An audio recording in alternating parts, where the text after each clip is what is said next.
श्री स्वामी समर्थ.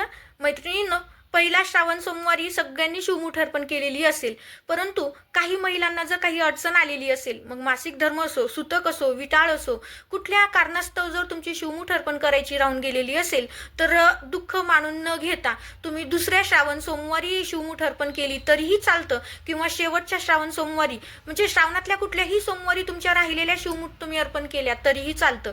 त्यामुळं ती शिवमुठ राहून गेली म्हणून खेद करू नका, कारण प्रत्येक धान्य जेव्हा आपण शिवमुठ म्हणून अर्पण करतो तर त्या धान्यामागं, त्या जिन्नस मागं वेगळी आपल्याला फलप्राप्ती होत असते, किंवा त्या आध्यात्मिक त्याचं वेगवेगळं महत्त्व असतं. त्यामुळं आवर्जून कुठलीही स्किप झालेलं असेल तर तुम्ही नंतरच्या वेळेस कसं टाकू असा विचार मनात न आणता तुम्हाला ते धान्य नंतर शिवमुठ म्हणून अर्पण करायला चालतं.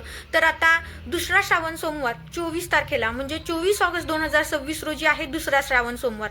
मग आता दुसऱ्या श्रावण सोमवारी आपण कुठली शिवमुठ अर्पण करायची, कुठल्या रंगाची अर्पण करायची, कशा पद्धतीनं अर्पण करायची, किती वेळेस अर्पण करायची, त्यासोबतच ती शिवमुठ अर्पण करताना आपल्याला काय म्हणायचं असतं, त्यानंतर शंभूंना नैवेद्य कोणता करायचा आहे, नैवेद्य द्यायचा का नाही, आणि दुसऱ्या दिवशी मग आपल्याला ह्या पूजेचं विसर्जन कसं करायचं आहे, त्यातलं धान्य काय करायचंय, त्यावरचं बेलफूल काय करायचं आहे, या सगळ्या माहितीचा सविस्तर व्हिडिओ आपल्या रेखा जगदंबे या चॅनलवरती मी अपलोड केलेला आहे. मी खाली लिंक देते, आवर्जून व्हिडिओ स्किप न करता पहा. आणि आपल्या चॅनलवरती नवीन असाल तर चॅनलला सबस्क्राईब करायला मात्र विसरू नका.